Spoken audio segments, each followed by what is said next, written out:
Pop out the chat. Yeah, it's all set. Ken's in there. Huzzah. Hi, everybody. All right. 0.4, God damn it.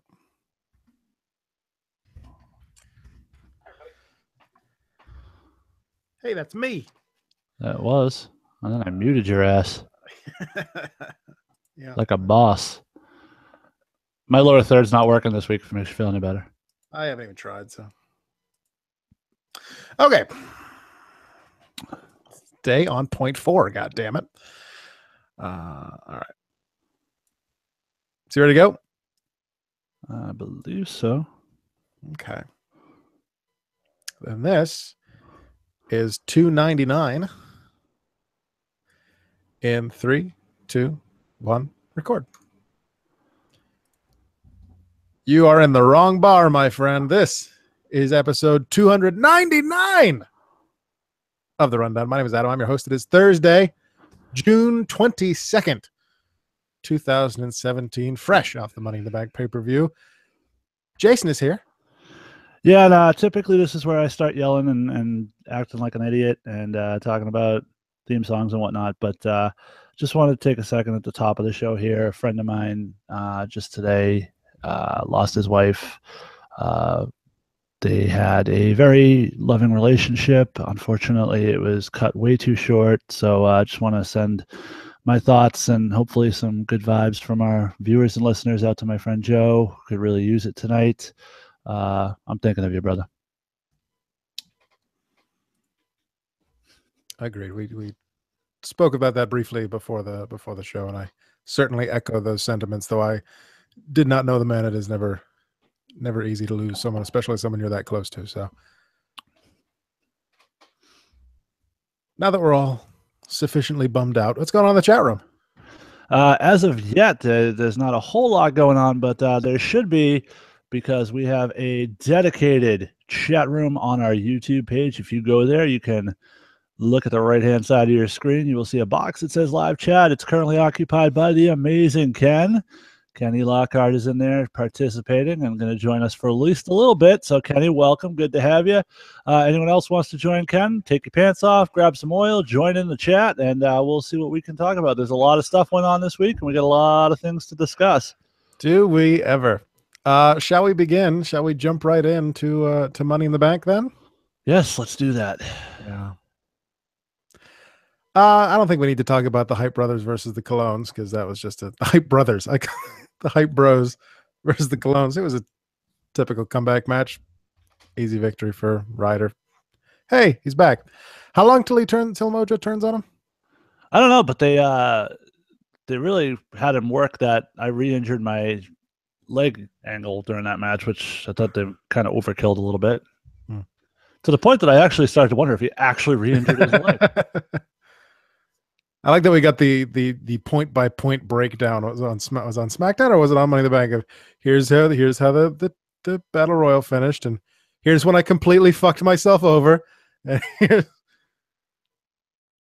then Kurt takes away their title shot. Anyway, well, Kurt didn't take away anything because Kurt's on the other show. Yeah, Daniel Bryan, the return of Daniel Bryan, and he comes and he takes away their title shot. Anyway, so let's jump right into it. We open the pay-per-view proper with the women's Money in the Bank match. This has stirred up a lot of controversy this week. A lot of people not happy with how this played out. For those of you who did not watch the pay-per-view, Smathers, looking at you here. The match itself, right up to the finish, I enjoyed the hell out of. I thought they did a very good job. And then James Ellsworth comes and knocks he didn't come, but he got in the ring and knocked Becky Lynch off the ladder, climbed up the ladder himself, grabbed the briefcase himself, tossed the briefcase to Carmella, and Carmella was named Miss or Ms, depending on who you're speaking with, apparently, Money in the Bank. Okay, so here's the thing, and this is a fucking rant. You cannot if you're the WWE, sit there and give me weeks and weeks of historic, first time ever, women getting the opportunity of Money in the Bank, set on the same level as the men. We are going to women's revolution, bullshit, bullshit, bullshit, and then have a man win the match. Now, I went into this sitting there saying, okay, I know Ellsworth is going to get involved. I had a feeling Carmella was going to win. I would have been perfectly okay if Carmella is on one side, Becky's on the other, and Ellsworth holds Becky's ankle and keeps her from climbing up and interferes. That's fine. I'm cool with that. That's the kind of thing we see in a ladder match and a Money in the Bank match. No problems. But to have him, the first person in history to ever climb the ladder in the women's Money in the Bank match and take down the briefcase, was a fucking man. And then everyone in that goddamn office will sit there and tell you in interviews they don't know why people think they don't take the women's revolution seriously. Why they don't think they believe in the women athletes being equal to the men. Well, fuck you guys. That's why we don't believe in it. And you know what? I get that it was just a giant setup for what we saw on SmackDown and to draw ratings to the TV show, but find another fucking way to do it. Don't sell me that we're equalizing the women and we're making history and then feed me a shit sandwich of James Ellsworth. No. That was a bullshit decision. It spit in the face of what those women did in the match. It spit in the face of what these women have done in the WWE over the last couple of years to try to legitimize the fucking division that they never gave a shit about. And yes, the other side of it is, by doing it that way, you then set up an episode of SmackDown, which required 45 minutes or so of women's segments leading into this. By the way, it didn't include a single match. But interviews and promos and backstage this and this and that, which meant we had a whole bunch of people who didn't get a chance to appear on SmackDown, including some who absolutely fucking should have. So all this decision did was piss off your fans, shit on your women's division, minimize the revolution, and make for a weaker SmackDown episode. Congrats. Good fucking decision. Yeah. I am not as vitriolically against this as most people are, but I certainly understand where you're coming from there. I do appreciate the way they played it off with having the referees, arguing amongst themselves. Like, can they actually finish? Can they do that? I would have liked to have seen Daniel Bryan or Shane McMahon come out at Money in the Bank and say something about it and not just tweet about it. They couldn't be bothered to be at their own pay-per-view. Right. And I hated what they did on SmackDown. I hated the payoff to this on SmackDown. And as you mentioned, it's all about ratings because they don't give a shit about the pay-per-views anymore because it's on the network and they're not making money off them. So we got to get the ratings. We got to get the people to watch SmackDown. So let's invalidate the entire pay-per-view concept by having the exact same match on SmackDown next week. And I'm not a fan of that at all. And like you said, it was the constant just everybody walking up to Daniel Bryan and going, but she said, but she did, no, fucking stop. Give us the segment where Daniel Bryan makes his announcement. We know that they're bitching about it backstage. We don't need to see that. You know what we should have seen on SmackDown. We'll get to the fallout on SmackDown later. Okay. Let's just stay focused on the Money in the Bank itself. Okay. But I probably started moving it that way and I shouldn't have, but I certainly would have appreciated if they had done it differently, but I did not have as much of a problem with how they did it as many people seem to. I just don't. You cannot sell history and equality for women and make this for weeks. Make this a big first time ever. We're going to have a women's Money in the Bank match. I mean, you basically you lived into every fucking horrible, like the women couldn't do it themselves. They needed a man to do it for them. Mm-hmm. That's the fucking message you sent. This coming on the heels of a fucking Divas style match being booked at the last pay-per-view for Bayley, and then add to what they fucking did to the women on Raw, and we're right back in Divas booking. That's what we're doing. We might as well bring Vince Russo back. I felt like he booked half of this goddamn show. How dare you say that name on this show? And well, he blocked me on Twitter, so I can say that because I've accomplished something in pissing him off that much. But yeah, I shit on creative a lot. I have in the past. But when I feel like it's warranted, this may have been the worst decision they've made in a couple of years. Mm-hmm. All right. The tag title match, which really the way they booked it should not have immediately followed the women's Money in the Bank match. No. The tag title match that ends in a countout. As the Usos take their titles and run. Yeah, this absolutely should have happened later in the show if that's what they were going to do here, because you already pissed the crowd off with the Money in the Bank, and now you're going to aggravate them even further with a countout victory on pay-per-view in a title match. Yeah, and I actually liked the match. I thought it was they did good work. I actually didn't even mind the finish, because it kind of gets the Usos over as your chicken heel champions, and that's fine. Definitely, the logic was sound. It just needed not to happen then. It's the juxtaposition of putting it immediately following the screw job with the women. There absolutely should have been some type of a buffer in between those two, because it got the show off to a really horrible note at the start, right from the beginning, and made the fans incredibly unhappy right off the bat. Yeah. We got Matt's joined us in our chat room. Welcome to the chat, Matt. And he said the ending was a huge slap in the face to the so-called women's revolution, which is pretty much what I said. And Kenny followed up with, New England knows how to book women's wrestling. And yes, we have some great women's wrestlers in New England. Yes, indeed. Okay. And then we had the women's title match, Naomi versus Lana. It was certainly better than I was expecting. I think Lana did serviceably well in her in-ring debut. Yeah, I mean, for me, like I said from the beginning, the logic was where this really failed for me. There was no reason for Naomi to accept this as a title match. It really made no sense, other than we need a body to fight Naomi. But for her first time out there, really on a major stage like this, outside of the 10 diva shit she did at WrestleMania, right? I thought she made a decent accounting for herself. It was by far not great. Yeah. Naomi did a lot more selling, I thought, than she probably needed to or should have in this one, to try to help get Lana over. But all things equal, I'm okay with the match. I don't know why we're going right back into a rematch, because my only problem with this is, so let's assume for the sake of argument that Naomi wins again in the rematch, which again, we'll get to the details later, I'm sure.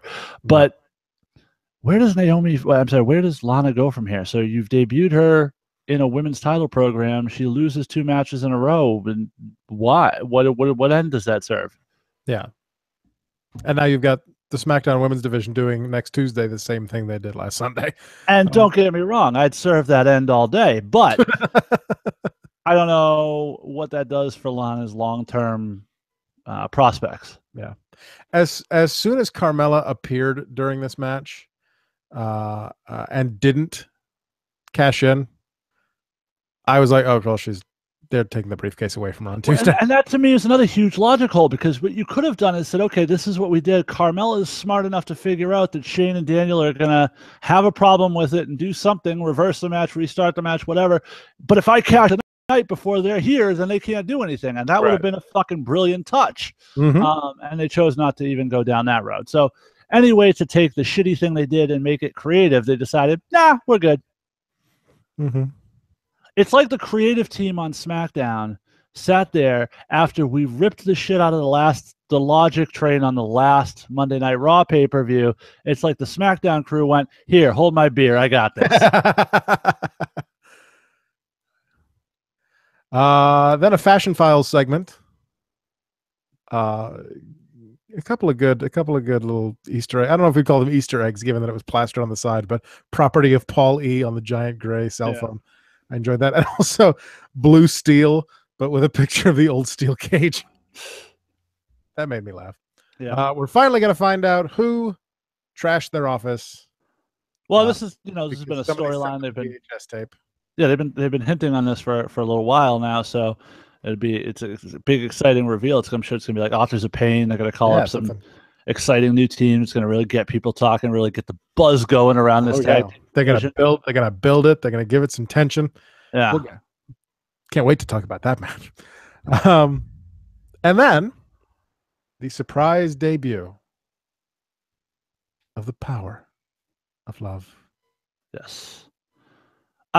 First off, Mike, my full, what's the word I'm looking for here? Congratulations. No, but yes, yeah, congratulations to them. Full disclosure. Mike Bennett's from around here. Yes. Guy that I know you've worked with before. I've been around him a couple times. Very, very cool dude. Never had a problem with him. Works really hard. Has put in a lot of effort to get to where he is. And it's I know on a national stage, a lot of people said, "Oh, he attached himself to Maria." Now, this dude's worked really hard, and I'm very happy for him to see his hard work being rewarded and paid off and getting that. Now, as far as the gimmick and that what that gimmick has set him up for in terms of long-term success, I'm coming into it a little skeptical, but I'm open-minded enough to sit back and wait and see what happens with it. I thought it was actually kind of a cool and nice touch that they're calling him Mike Kanellis. Yeah. Because they're playing into the fact that the audience knows Maria and doesn't know him.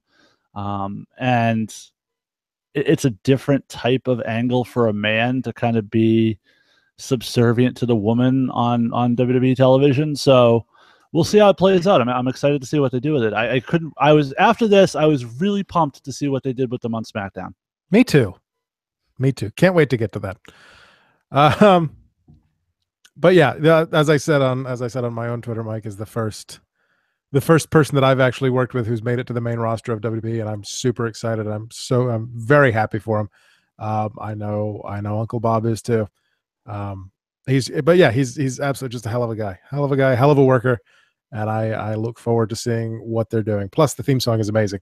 So then we get the WWE Championship match. It's about 8,600 legends at ringside, guaranteeing, as I wrote in my notes, guaranteeing that Randy will fail. I wasn't big on the finish to this match. I know, it's supposed, Jinder's supposed to be, that heel that, happens to scrape out a win, but it felt to me almost the same thing they did at Backlash.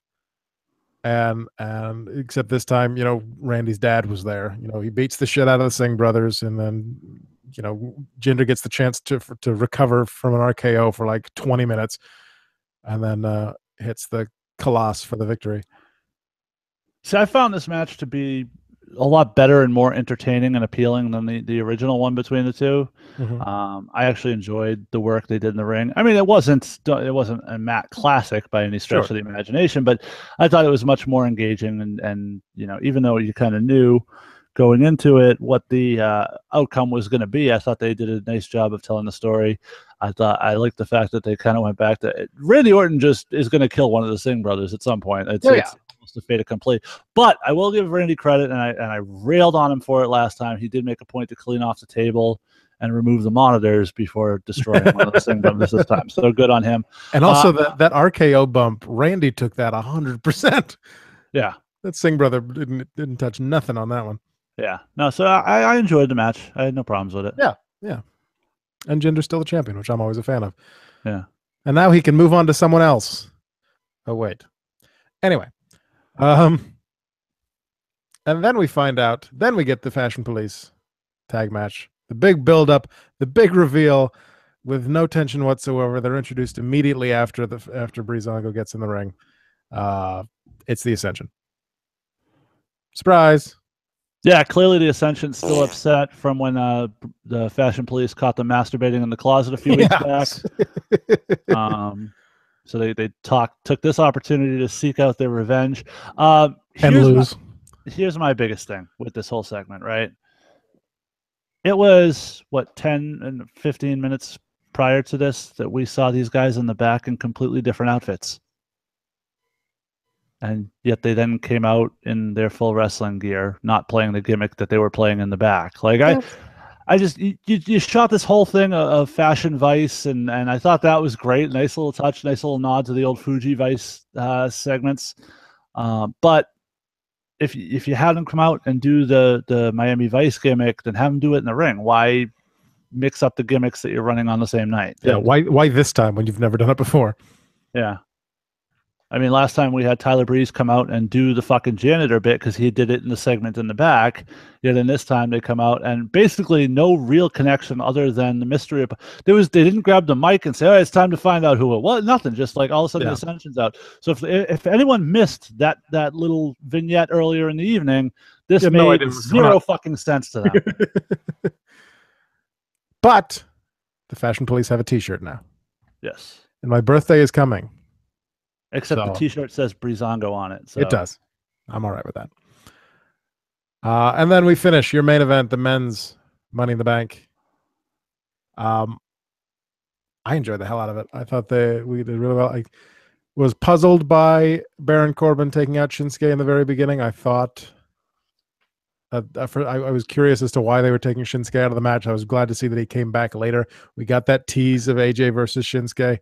And then at the very end, Baron Corbin claims the briefcase. The only thing that I will hold against this match is that it didn't happen in the Tokyo Dome, or it would have been 7 goddamn stars. No, I thought it was excellent. I thought it was easily the match of the night, not even close. I thought there was excellent storytelling, little things in there. I thought they made Sami Zayn look like a fucking star in this match. That power bomb spot. Yep. The two guys you could argue needed it the most going into this match, Sami Zayn and Baron Corbin, I thought were taken very good care of by the agents to make them look really good in this. Yep. I thought they both really benefited from it.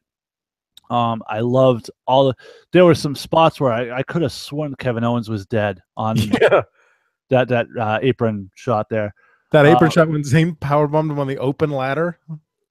Well, no, not even that. I'm talking about when he did the I I'm blanking on the name of the move, or the half Nelson. Yeah, I know what you're talking about. I was saying in addition to that. Oh yeah, the combination of the two, and then later on they did the it's not Ushigoroshi, the fireman's carry over on the Styles. Styles dropped him on the ladder prop between the apron and the announce table.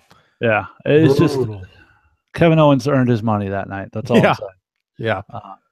But yeah, and oh my god, the use, and I thought they were going to take Nakamura out of the match. I thought they were going to sit there and protect him and say he doesn't know how to do a ladder match. We're going to keep him out of it. And I was ready to shit all over them. Comes back out. And the only thing, and again, another stupid little nitpick. Why is he doing the fucking dance in the entrance? Baron Corbin was up on the ladder with his hand on the fucking briefcase. Except Corbin's a goddamn idiot and stops what he's doing to watch Nakamura dance down to the ring. Yeah, but I beat the shit out of him. Fucking briefcase. Or Nakamura should be running down so Corbin knows he's in imminent danger. Right. That was a problem for me. But other than that, I thought everything was really good. And then you mentioned it, and oh my god, it's borderline orgasmic when you sit there and you have that moment where Nakamura goes for that fucking ladder. And he just grabs it, and the ladder doesn't move, and then the camera pans back, and you see fucking AJ staring at him right through the rungs of the ladder, and they fucking crowd. Oh my god, the crowd! No, like when they both picked it up and moved it to the side. Yeah, like fuck the ladder. This is gonna happen first. That was an old school fucking Wild West stare down. That was 10 paces and fire. It was fucking amazing. Yep. And that, my friends, is a tease to WrestleMania next year. That's a small little fucking taste. They're just whetting your appetite. You got a little bit of pre-cum now. You're not blowing your load yet. You just got a little bit of pre-cum on the tip there. But now they start jerking you off. Now they start jerking you off, and come WrestleMania, you're going to be ready to explode all over your television. So basically what we're saying is go back, watch the WWE title match, watch the men's Money in the Bank match, and that's really all you need. So, and watch Mike and Maria. Well, yeah. Okay. So yeah, right before the WWE title match. Matt on the side asks, do we believe the rumors of splitting up Maurice and The Miz because their gimmicks are too similar? And we are going to get into that in just a little bit, Matt. So yeah, we touched on that briefly in the host thread as well. So we'll talk about it. And that pretty much wraps up Money in the Bank, I believe. We actually have, it is a pay-per-view after all, so we do have a voicemail. Let's take a listen. The fuck is up, you bitches? It's me, it's Tommy Moltisanti. Here to complain, rip, and rant about the booking going over on SmackDown Live.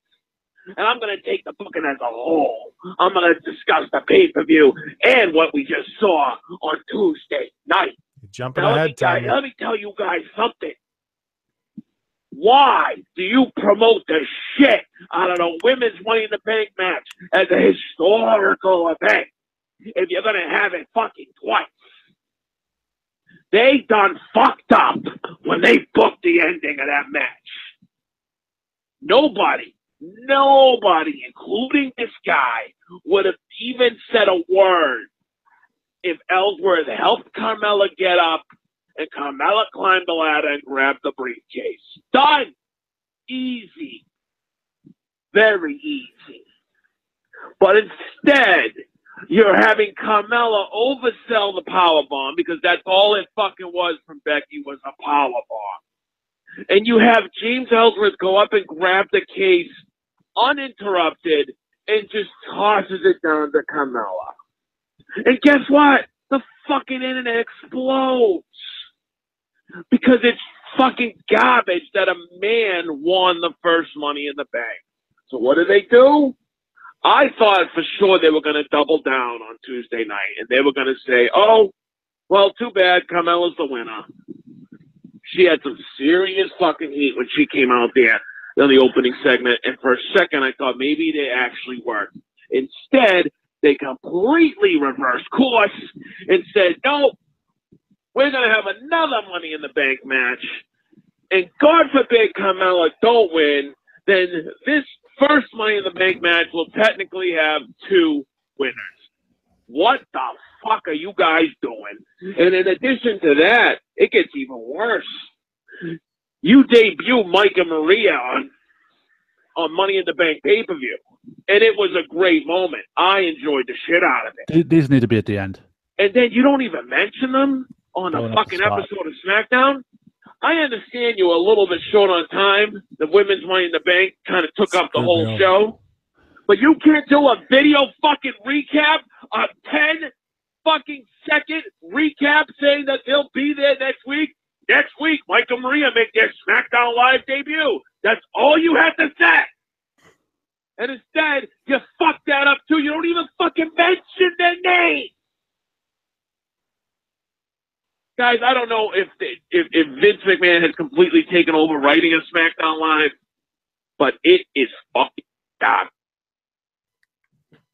Tommy got cut off.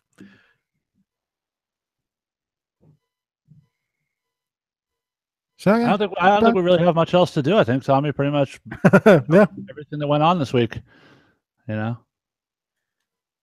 surprise, he agrees with you almost exactly. I really feel like I've had a positive impact on him. You're like his mentor. I'm definitely mental, that's for sure. So what would you like to touch on first from this week, Adam? What would I like to touch on? Well, that's an odd question. What made you the most erect this week?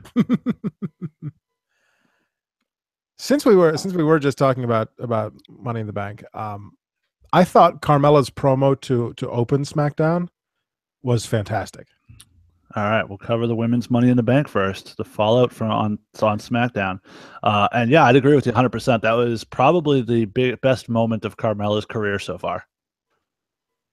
Yeah, she took that. She played the emotion that the crowd was giving her. She played up the kind of heel side of it. Like, hey, I won. They said I won. You can't take this from me. And I thought she made some good arguments because we have seen in the past other people get help And Daniel Bryan did refute that argument at the end, saying, yeah, but other people haven't actually grabbed the briefcase. But no, I thought the delivery of that promo, the emotion of that promo, I think was certainly one of the best that she's ever had. Yep. And of course, I actually, the show starts with all the women in the back complaining to Daniel Bryan, and he kind of says, "I'll take care of it." Could have left it there. Could have left it there. And I believe his tweet said something to the effect of, "This will be the first thing I deal with when I get back," and it dragged on until the very end of the fucking show instead of actually taking care of it right away. Carmella was great. Her promo was fucking top notch. Toss up for me, and we'll get to it later whether her or Cass had the better promo this week. I thought they were both excellent, but we'll get to the other one later.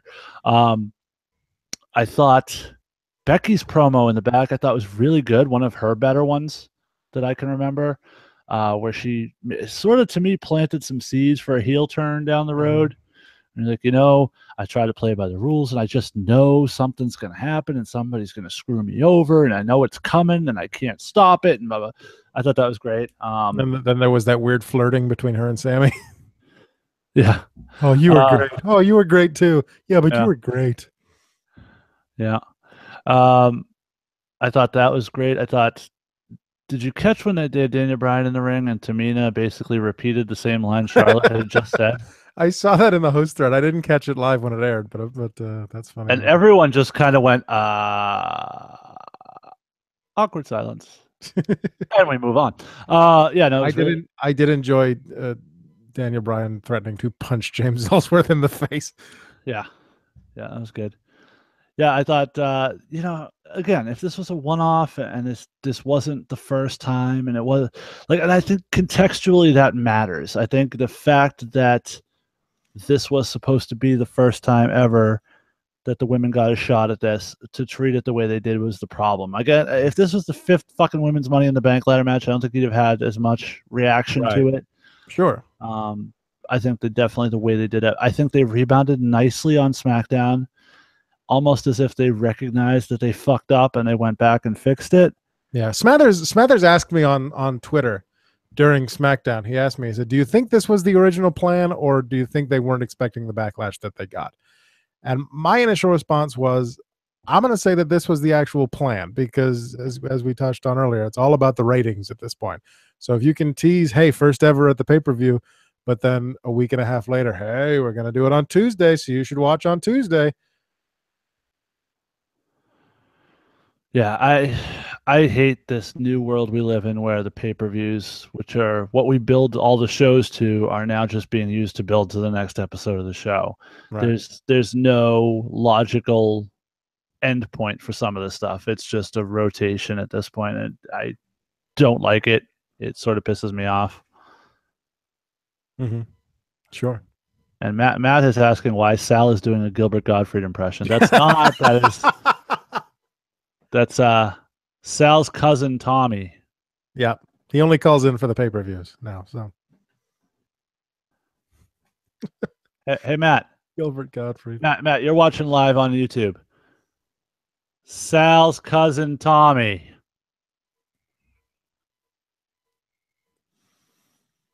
Hashtag kayfabe. Yes.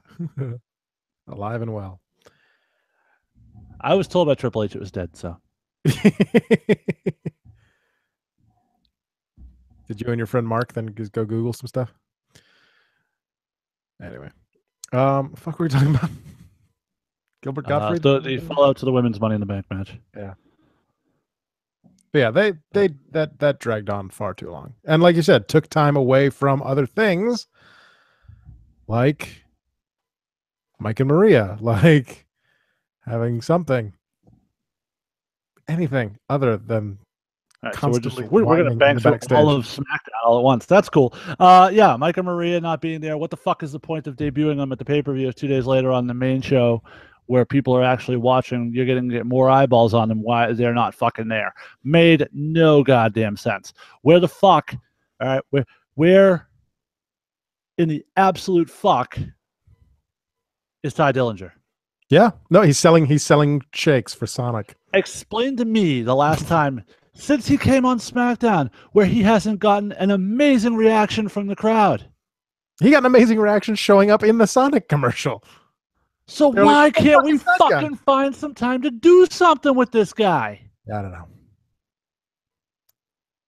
I'm with you, brother. This is the sad reality of SmackDown now. And to be fair, and I'm a fan of these guys, and I appreciate that they're there, but every New Day match having a 15-minute promo is a killer on a 2-hour show. Yeah. Because it's really taking time away that other guys could be using. It's filler on Raw, killer on SmackDown.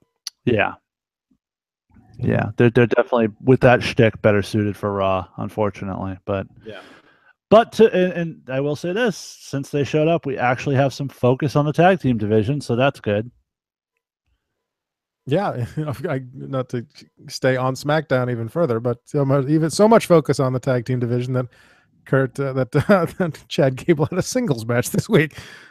So we had like 15 Raw stories and 6 SmackDown stories, and you've run through all the SmackDown stories already. All right, let's do it. You're leading them into one another.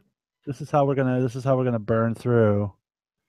We are gonna stay completely based on show by show. So Adam's gonna fucking force that because he doesn't like change. Yeah. So Owens comes out, says he's only fighting somebody who's from Dayton, Ohio, and then enter American Alpha, neither of whom are from Dayton, Ohio, who come out, and Chad Gable says he just moved here. Styles came out first, and then yeah. And I laughed because I thought the same thing when Owens basically said, "Are you stupid?" I said, "Someone from Dayton." So I just moved here. So what's your address? Gave him the address of the arena that they were in, and off they go. Apparently that was good enough for Kevin Owens. I thought the match was good. I enjoyed it. I thought Gable made a nice showing for himself. Unfortunately, this probably means it's the end of American Alpha because Vince is sitting in the back going, "Oh, look what happens when we get him away from the other guy."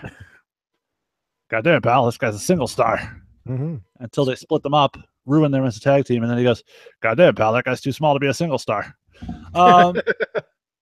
So, yeah, I had no problems with that. I don't understand why you use American Alpha, your former tag team champions, guys who have a bright future, who have a ton of potential in a role that you could have used a jobber in, a Curtis, which they have done before.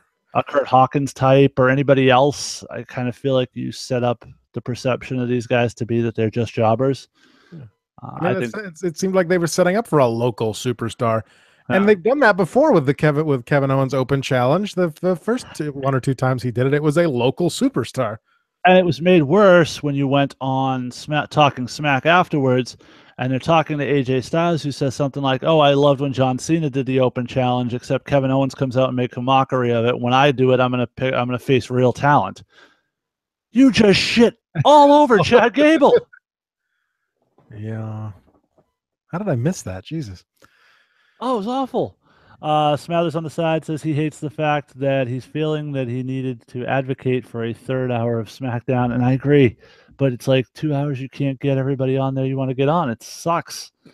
Somebody tweeted at me, Raw struggles to fill 3 hours and SmackDown has too much talent. It doesn't have enough talent, doesn't have enough hours to showcase all the people that they have. Well, to be fair, it's because SmackDown actually develops some storylines for guys who aren't in the main event picture. The problem is it becomes cyclical. So now the Hype Bros kind of have a little bit of a story going.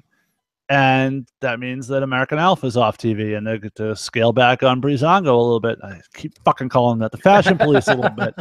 And eventually that'll rotate, and they'll get sick of the Hype Bros, and they'll go off on someone else. But whereas on Raw, you have the opportunity to have all these guys on TV all the time. Not that they utilize it, because there's a lot of guys on TV still not getting TV time on Raw. But it's definitely a problem on SmackDown, especially when you look at the guys like we talked about. Mike and Maria didn't show up this week. Ty Dillinger can't get any time. American Alpha can't get any time. So Luke Harper finally got a match. Eric Rowan hasn't been seen since that last pay-per-view. It's just there's a lot of talent there that's not being utilized. Yeah, we did finally get Axel and Dallas this week. The return of half of the social outcast. I was surprised when Bo Dallas was Finn Balor's opponent. I'm like, oh, okay, so now we're jumping to Raw. Okay, got it. I'm trying to do what you want. So you're jumping to Raw, and that's the first thing you pick? All right, cool. I'm sorry for trying to go with the flow of conversation. You segued a little bit. I see what you did there. I smell what you're stepping in.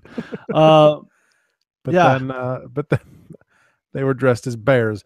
Are we calling them the Mizians? Is that what we're calling them, apparently? That's what I'm calling them. That's what you're calling them? Okay. The Minions. The Mizians.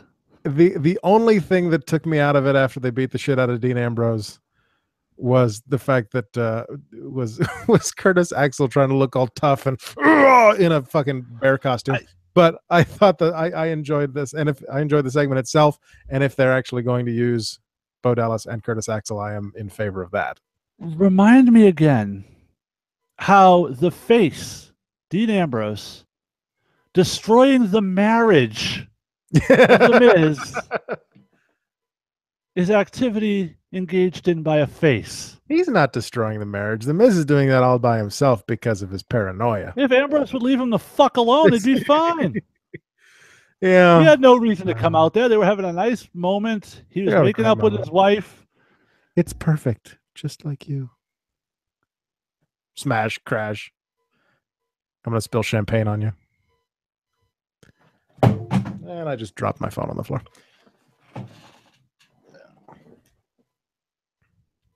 Yeah. Yeah, I hated that. Well, I shouldn't say I hated it. There were things about it I liked. I don't like the overriding concept of the Miz and Maurice splitting up, because that is a horrible idea. Absolutely. I agree with that completely. Matt touched on it earlier. There was a story that circulated this week that said that due to Mike and Maria's debut, that they were going to take the Maurice off TV because they don't want two couples. First off, they're on different shows, so I don't really buy that. But then I guess there was an article where the seamstress said she's already come up with Maurice's outfits for Great Balls of Fire and SummerSlam, and they're going to be amazing. So she's going to be on both those shows, so I don't think they're pulling her off TV. I think that was fake news. Yep.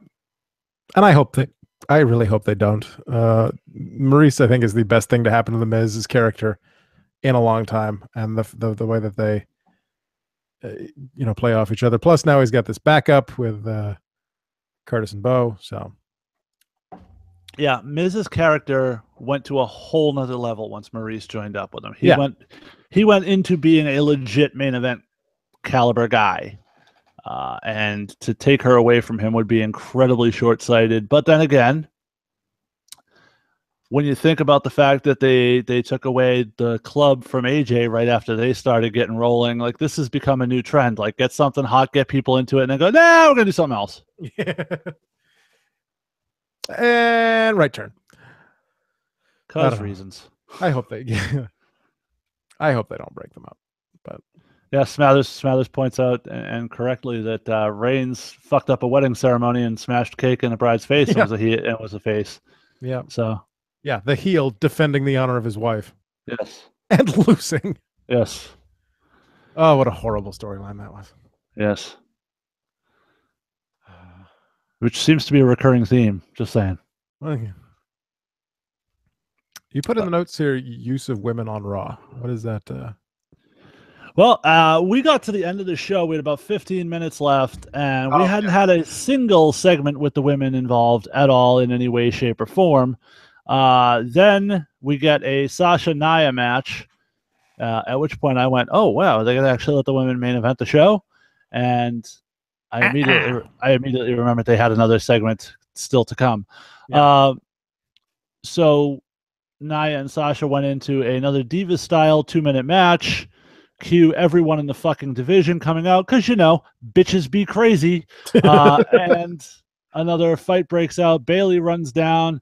Titties are flapping, and beats up everybody because, we're apparently back to Bayley's not trying to make Corey Graves come anymore. Now she's back to wanting to fight Alexa. I don't know what the goddamn story is with this division. It looked like we were moving towards Sasha and Alexa, and then all of a sudden Emma's a face and she wants to take out Alexa. But oh no, then everyone else runs down. Now fucking Emma's fighting the faces. I don't know what the fuck they're doing. I don't know if they know what the fuck they're doing. Yeah, it is the clusterest of fucks on the in the women's This division. show has on Raw 3 right now. fucking hours. We just sat there and talked about how they can't.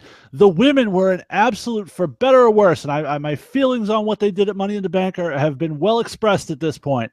The women were a goddamn focal point of that show on Tuesday, and then look what they did with the women on Raw on Monday. And tell me there's not a fucking problem with the way they write women, even more so on Raw. Yeah. And that's the only, they have no fucking concept of how to write a story that involves women unless it is, hey, bitches be crazy, so they just hate each other and they're going to run out and get into fights with each other. And, oh, by the way, this one's going to talk on her phone to her boyfriend after her ex-boyfriend because, bitches be crazy. That's the overriding fucking theme for the writing of women on Raw. Mm-hmm. It's not their athletes. It's not their great talents. It's bitches be crazy. Yeah, but that did give us just that huge comedic moment on 205 Live this week where it turned out that, oh God, he thought he threw Cedric's bag in the river, but it was Daivari's bag. And yeah, fun. That's why no one watches 205 Live. Fun, you guys. Fun. Didn't we demand last week no more goddamn FaceTime? Fuck Alicia Fox.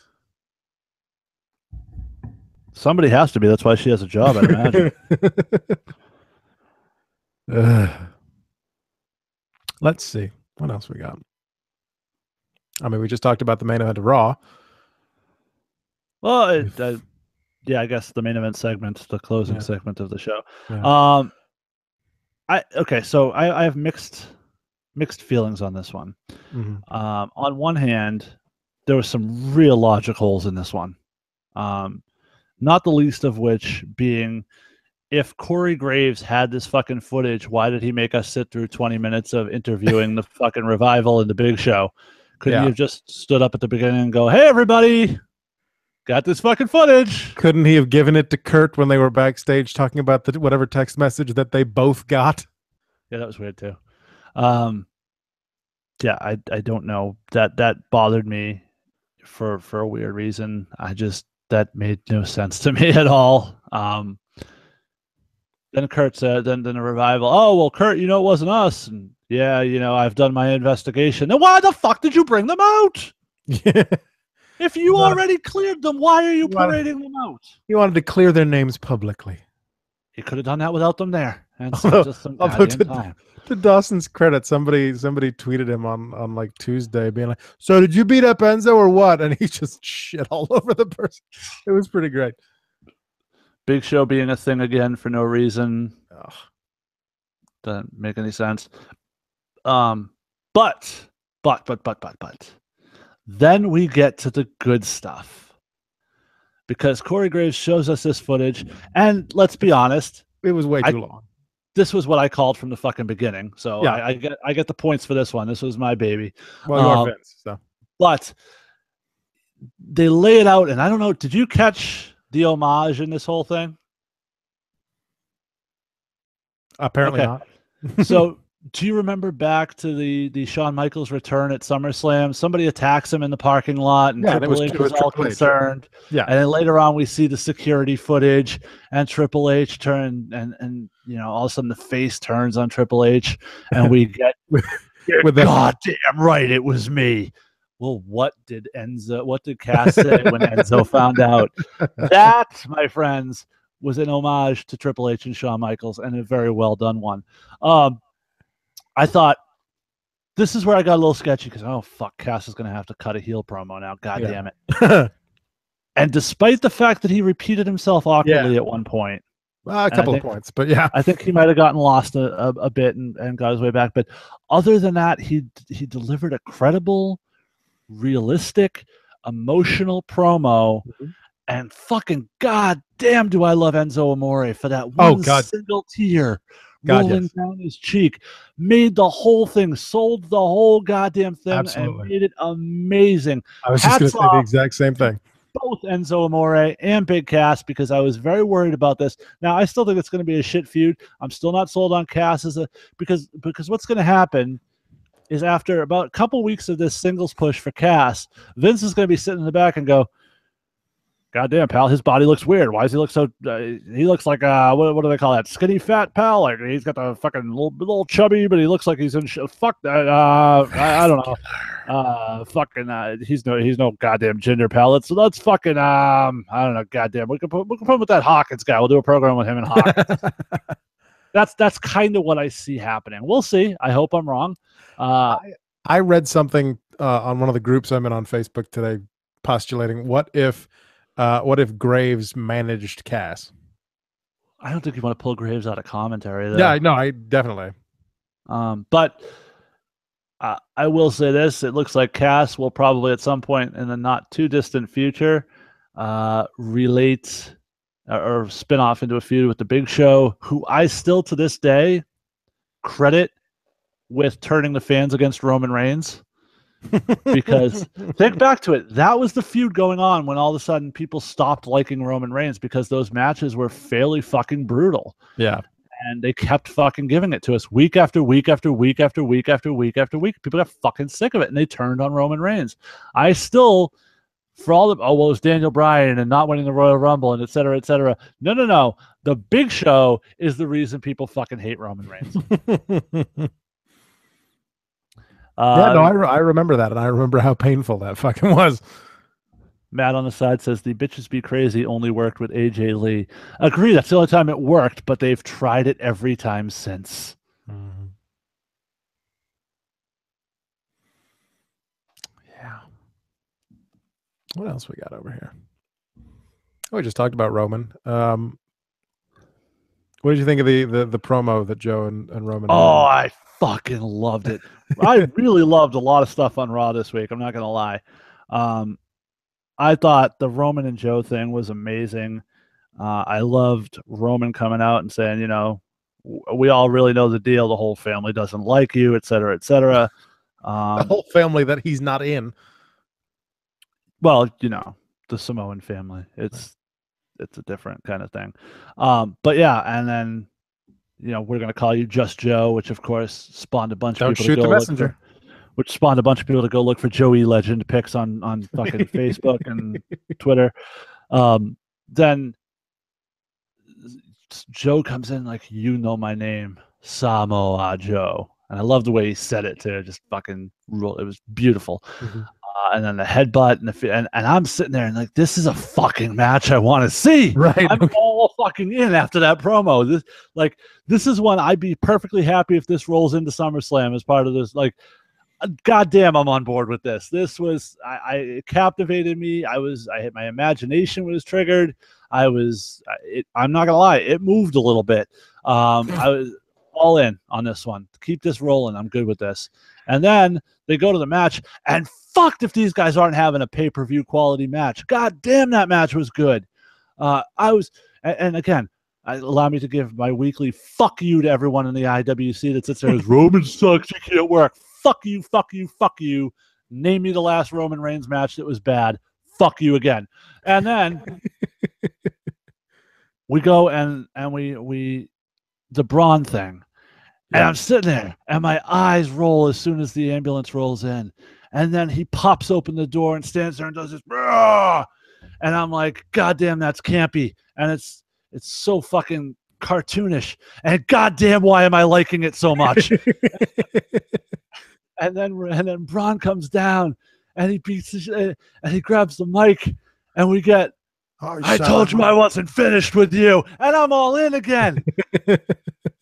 We're going to have the match we were supposed to have at Extreme Rules if I hadn't fucked my arm up. Fucking, again, to the IWC, fuck you, because they can't even make Roman bad when it's all the chips are down and everything appears like it's going to be goddamn horrible. And a segment with Roman still manages to deliver no matter what. He delivered on the Joe bit, he delivered on the match, and he delivered with the Braun Strowman bit. His selling for Strowman made everything look great. Mm-hmm. This, my friends, for better or worse, whether you want to admit it or not, is why Roman Reigns is the biggest star in the company today. Fucking mic drop. Oh, but we got that big free agent coming back on July 4th. No, that was that whole thing was fantastic, and we've talked on the show before about them giving away these moments for free instead of having them on pay-per-view, but they don't give a shit about pay-per-view, so I'll take what I can get, and that whole thing was just fun as hell. Definitely. Mr. Sack on the side wants to know. Co-Ghost John is here. Wants to know if you're wearing an Air Boom t-shirt. This isn't an Air Boom t-shirt. No, this is just an Airborne t-shirt. Okay. Airborne is down there by my dick. I'm certainly glad I bet all of our listeners are really glad we've cleared that up for them. William Green in the house says Sal needs to calm down. Absolutely. William, you've been holding on to that for a little while now. That was a while ago. What else do we have? So let's jump over briefly here, and we'll get back to some other stuff, but let's jump over to NXT for a minute, because we had what I thought was a really strong segment this week, in a week full of really strong segments. Bobby Roode and Roderick Strong. Yeah. This got leaked on WWE.com, I think, prior to the show even airing, but I didn't catch it until I got to the airing. Can you call it a leak if it's on their own website? Yeah. And then I got to the actual airing of the show, which is where I saw it. Yep. And I thought it was a really good piece of storytelling. I thought they did an excellent job. The way they did it, Rude's sitting there doing his photo shoot, and they staged it so that, Roddy and his wife and his kid come in like they're just coming to work. Yeah, terrible place for a photo shoot there, right by the door, because people are just going to be walking through that all the time. But you would think. But then Rude takes another shot at the wife and kid. What did he say? What was it that he said? I don't even remember, honestly, but I remember it was going, oh my God, Jesus, I would fucking kill him. I should have written it down. And then Roddy broke him up, and then they got a huge pull apart, and Roddy and they set up for this match on NXT 400, which I'm actually looking forward to, and I didn't think I would. And again, I talk a lot about how I think the NXT writing staff is underrated. They took a segment, a match I really wasn't that interested in, and in one segment, without Roddy ever really saying a word, managed to make me really care about seeing this match. So good on them. No, Bobby Roode did amazing work just getting that whole thing over. You want your title shot?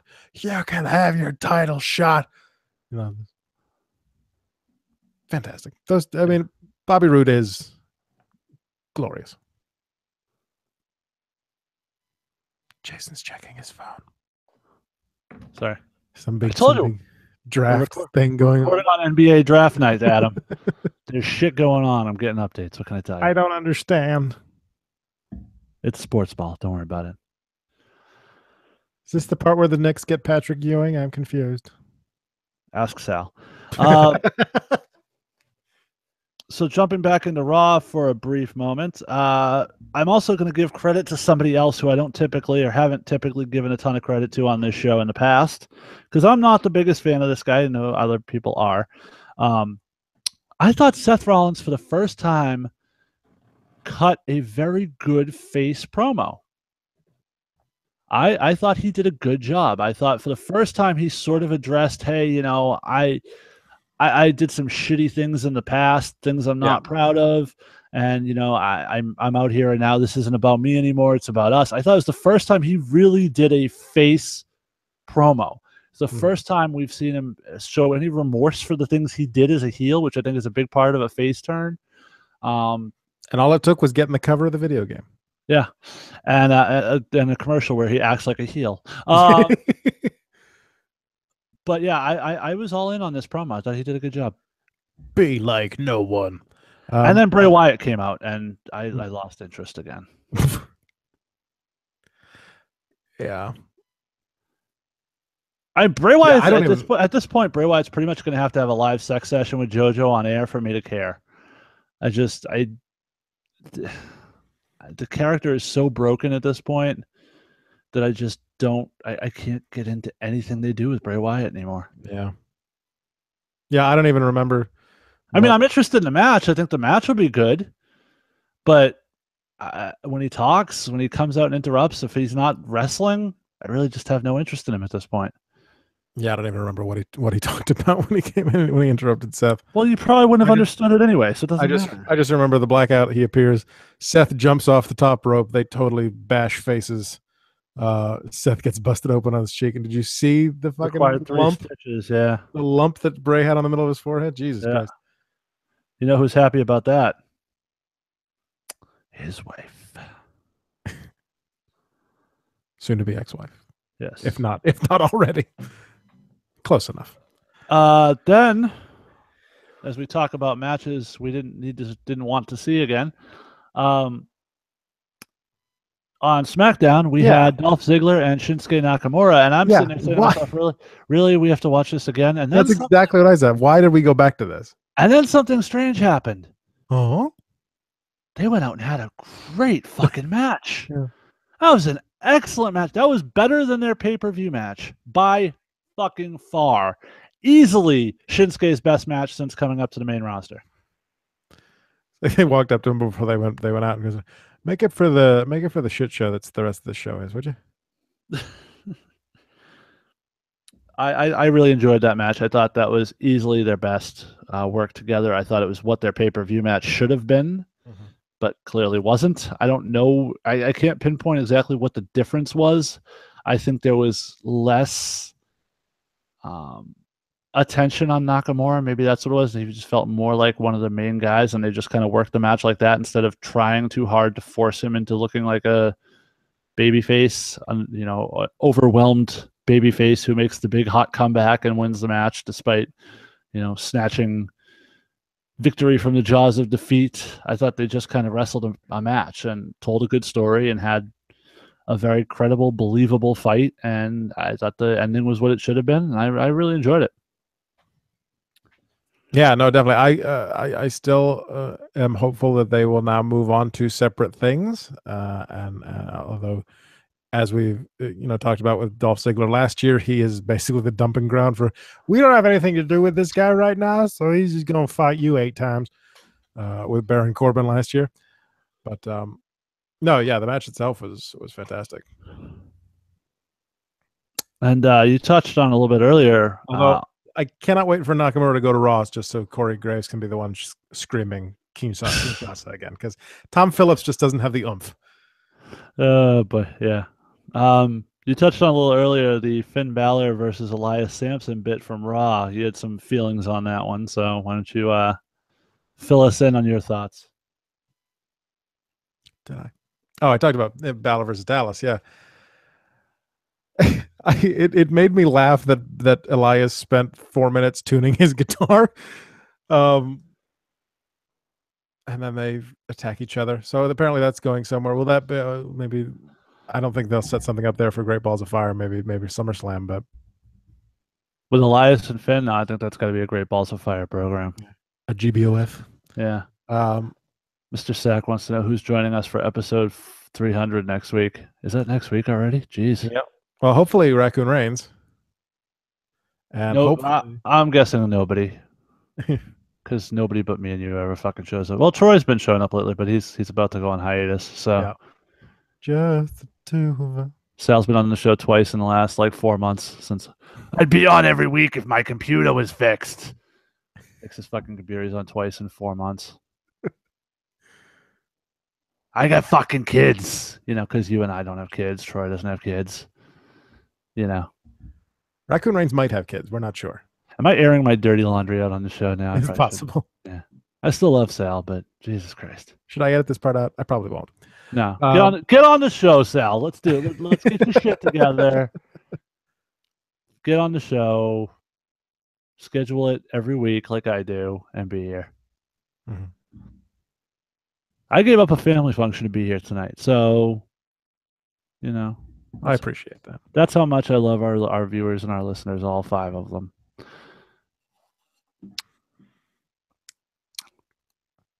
Samson, that's what we were talking about.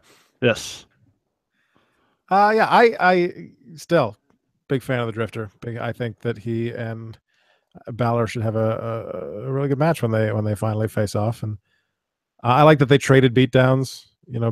Samson getting his beatdown back from Balor backstage, and so I'm looking forward to where that goes from here. Yeah, I guess at least we should be glad they're doing something with Balor, because it's been since the last pay-per-view we haven't really seen much from him. So, at least there's an attempt being made to find something for him. I'm concerned that he's been back for basically one pay-per-view and we're already in we can't find anything for you. Let's have you work with the Drifter. Yeah. Far, far, far removed from the top of the card.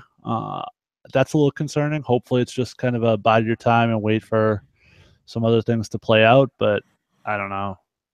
I'm starting to have some concerns. We haven't seen the Demon back yet. I don't know. I don't know what's going on. Balor came out, to start that segment saying that he wanted a shot at his Universal title that he never lost. But Roman's announcement was also that he was naming himself the number one contender for the Universal title at SummerSlam. Well, he's the bog dog. He's the bog dog. So where does Finn Balor's title shot come in? It's obviously, Brock's got Joe at Great Balls of Fire, presumably as they're telling us now, Roman Reigns at SummerSlam. Does Finn Balor get pushed all the way out to September, October? Probably. If at all. And that's again. Are they actually doing Reigns at SummerSlam, or are they holding him off for WrestleMania, which is what we've been told? I don't think it's going to be Reigns at SummerSlam. I think this is a tease. I think Strowman's going to win the ladder little ambulance match, and then they may even turn that into the number one contenders match because we've been saying it's going to be Strowman and Lesnar at SummerSlam. So I think that's how we're going to get there. That did occur to me as well on Monday when he challenged him to the ambulance match. If Strowman wins the ambulance match, which he should, and if he doesn't, I'll be mad. When Strowman wins the ambulance match, he comes out and says, "Oh, I beat the guy who called himself the number one contender. That means at SummerSlam, I'm the number one contender."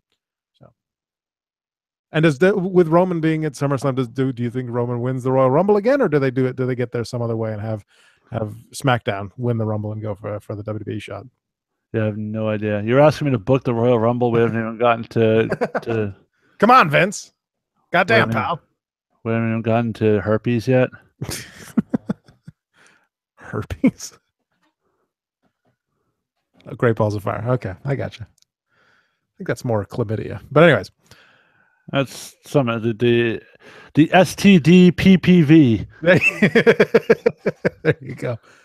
Which we don't have to predict next week. They gave us a week off from recaps and predictions. That's so nice of them. Just in time for episode 300. It's like they planned it. Yeah. Well, we know Triple H listens, so. And, Shane does too. What's up, Shane? Good to hear you. Good. Where you at, Shane? We were waiting for you all day on Tuesday to come out and nothing. So. All day on Tuesday, all night on Sunday. Yeah.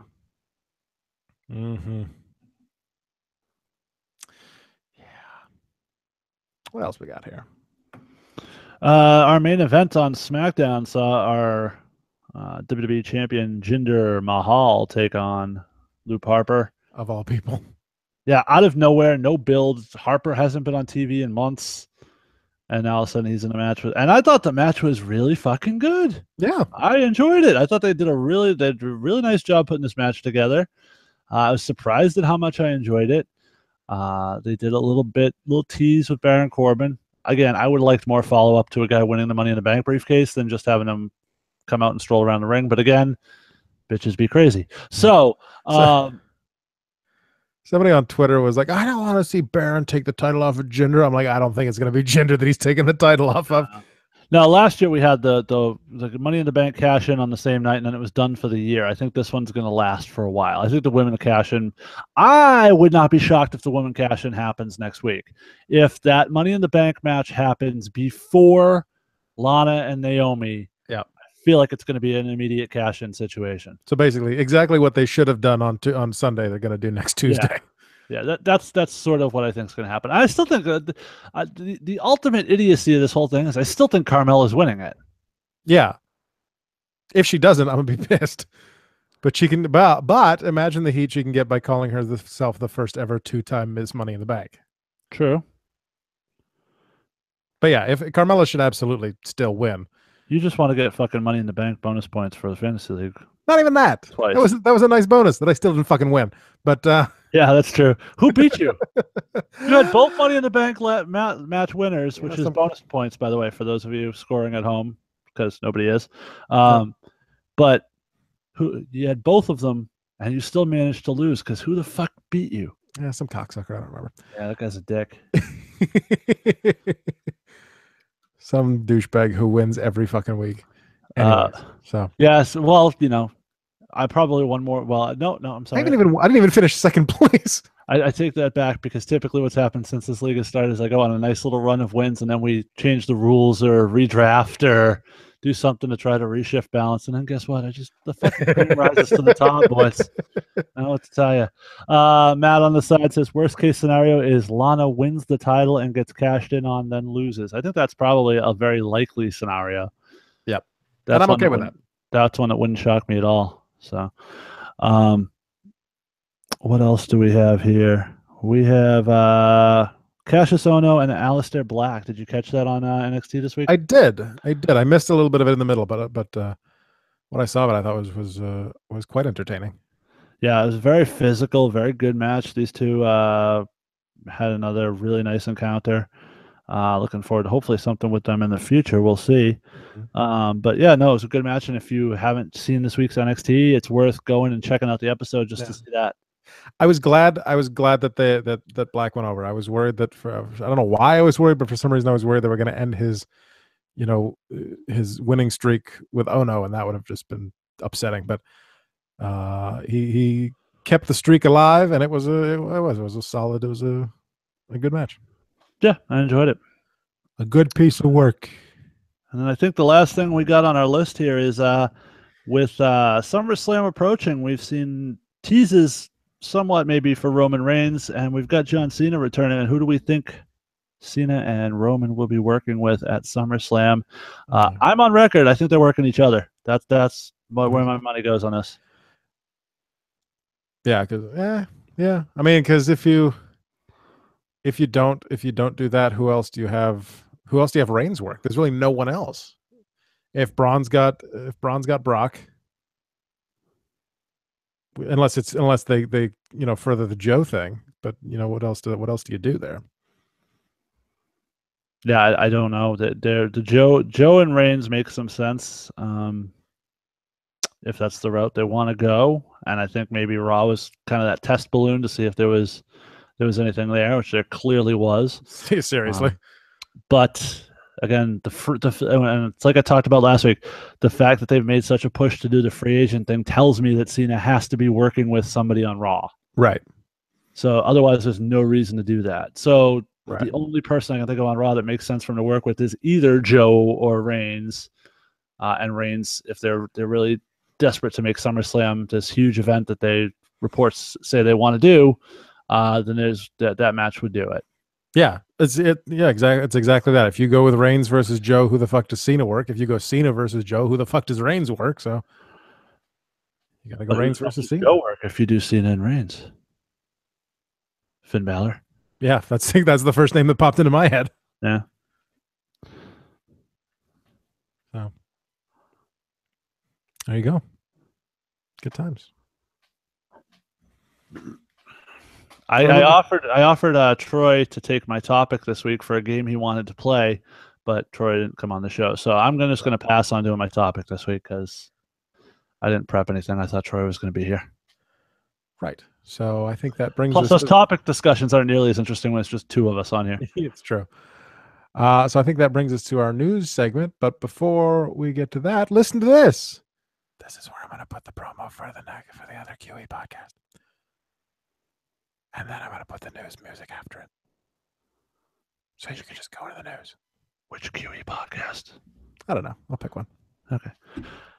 All right. Leading off the news this week. And I'm going to fairly brief news to the news desk this week. It was kind of a slow week in terms of non-in-ring stuff, but WWE is in talks with a former women's wrestler who considers herself retired for participation in the upcoming Mae Young Classic. Sources have told Pro Wrestling Sheet that the WWE has been talking to Serena Deeb about coming out of retirement to compete in this summer's Mae Young Classic tournament. However, it's not a done deal quite yet. Deeb wrestled in Ohio Valley Wrestling from 2005 to 2009 and won their women's championship 6 times. She was more formally known, however, for being part of the Straight Edge Society on SmackDown in 2010, along with CM Punk, Luke Gallows, and Joey Mercury. Serena spent less than a year with that group and only wrestled once on television before being released in August of 2010. She retired from the ring a few years later in 2015. So, That was. I was always a fan of Serena. I thought she had a lot of talent and it's not a lot to get. I was a little surprised she had some demons that cost her, I think, a couple of years of her career in WWE, and that was depressing and a little bit of a bummer. But I was always a huge fan of hers.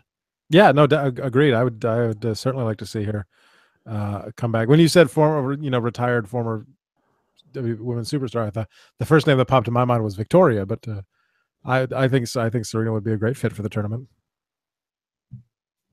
Yeah. Well, Victoria, there's some problems with Victoria at this point. So, whatever do you mean? No, we don't need to get into that. Troy's not here. We don't need to get into that. Yeah, let's go to our next news item, which was amended as of this afternoon as some news broke. But former WWE SmackDown announcer Mauro Ranallo, who remains under contract with WWE until August, will be calling the big Floyd Mayweather versus Conor McGregor fight on August 26th. The Showtime boxing team that night will include Mauro on play-by-play, host Brian Custer, color analyst Al Bernstein, and color analyst Paul Magliani, ringside reporter Jim Gray, and unofficial scorer Steve Farhood. And I know you don't know a lot of those people because they're boxing people and that's not something you're into, but that was toppled this week, and well, I guess complemented this today by the news coming out that Mauro Ranallo, in fact, a bit of a surprising turn, is actually going to return to work for the WWE. He is leaving SmackDown officially, but taking over full-time as the lead commentator on NXT, which I'm very happy as a fan of Mauro to see him staying with the company. I do know that was a dream of his to work in WWE. But couldn't they keep Phillips and get rid of Percy? Well, I think we've covered in depth the Mauro situation with JBL enough that there's no real need to get into it. Right. But I will say this: I think he'll be a lot happier on NXT. I think it frees him up to do a lot of those side projects we just talked about. The McGregor, Mayweather fight. I think his schedule won't be nearly as crazy, which is probably good for somebody who deals with traveling illness around the country. Right, and for somebody who deals with mental illness and bouts of depression, that can be a big thing to be on the road that much. So I think this is just going to be a lot better fit for him. He's away from JBL for whatever that's worth, and you draw your own conclusions about that situation. I wasn't there; I can't tell you. But right. I think plus, as you mentioned, he was not going to have Vince screaming in his ear. Right, and that's the other thing. I think in SmackDown, you didn't see the real Mauro Ranallo. I think you saw the Mauro Ranallo that Vince wanted him to become, not necessarily the guy calling the match the way he wants to call it. And I think you're going to get a lot more of the real Mauro on NXT, and I think that's going to be great for him, and I think that's going to be great for the fans who get to experience it. And it's going to be great for Tom Phillips to not be stretched so deep. Although Phillips went from having 3 fucking jobs now to having 1 because he lost 205 Live and NXT. So. Yeah, if we can get more of the Mauro that's from his first appearance on SmackDown, and less of the Mauro from his last appearance on SmackDown, with the throw in the pop culture references, pal. Say Mamma Mia, pal. I'll be in favor of that. Now, we had a couple of more names this week came out as official for the Mae Young tournament, but we kind of went through a few of them last week that were unofficial. A lot of them were involved, and I feel like every week we're going to get more and more names. So unless we're talking about significant women's names, I think we're probably just going to wait till the field is actually announced, and we'll kind of go through it at that point if that's all the same to you. Yeah. But I will say this. Becky Lynch this week spoke with Hindustan Times and may have revealed that former UFC star and MMA four horsewomen Shayna Baszler, who has some indie pro wrestling experience, will be involved in the tournament. Becky was quoted as saying, "I think it's a great opportunity for the wrestlers to showcase their talent on such a big stage, and it's brilliant that they will have a compete show all to themselves. I'll be there to see every match, and this can potentially change the entire scene of women's wrestling in the WWE."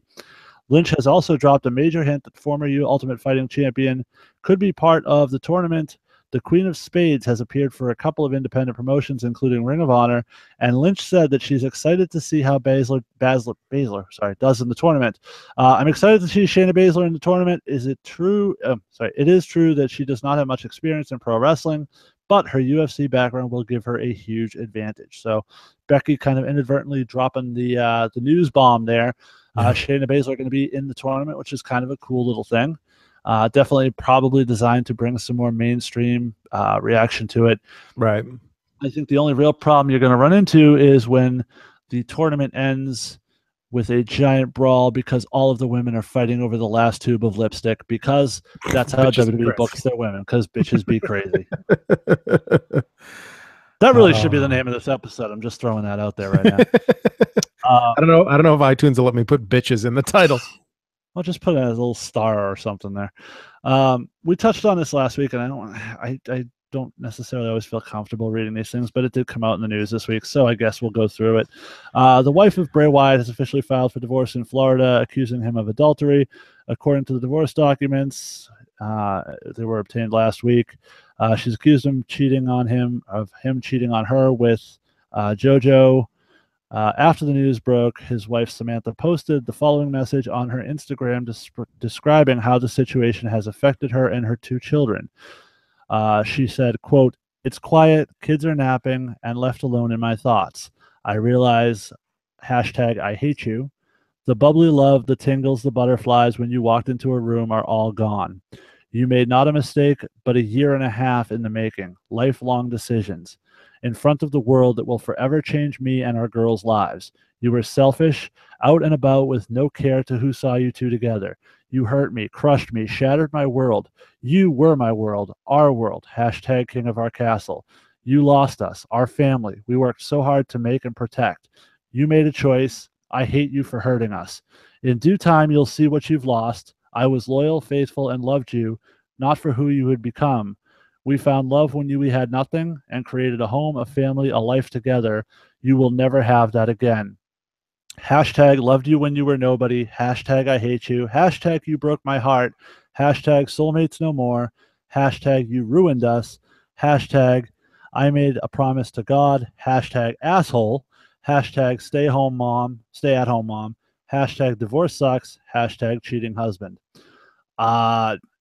Very emotional. Clearly, she's still dealing with it. Didn't mince too many words there. And I think a lot of added the detail that this has been going on for a year and a half, which sort of surprised me because we talked a little bit in last week's news segment, but the really weren't even on the same show until the Superstar shakeup. So Matt says hashtag salty as fuck. But, she seems to have every right to be, I guess. Sure. Your thoughts, Adam? No, as we mentioned last week, it's certainly not an enjoyable situation for anyone involved, for anyone to talk about, for anyone to even think about. I mean, and I think it's also important. There's another hashtag that's important to remember here, and that's hashtag 2 sides to every story. We don't know his side of the story, so. Yeah, but I mean, I'm a married guy with kids. You're a married guy with kids. Just to think about what that would do to something like that. Something like that would happen to my family or in your family. So it was just. I'm lucky enough to find one woman that was willing to sleep with me. So. True. Same boat, motherfucker. Yeah. So it's certainly not a pleasant situation for anyone to talk about or think about. So. All right. Well, as we segue back into some wrestling things, still not necessarily pleasant news, I wouldn't say, but Gregory Shane Helms has revealed that he is gone from Impact Wrestling. The former WWE superstar announced his departure from the promotion in a series of tweets and on his Instagram on Monday.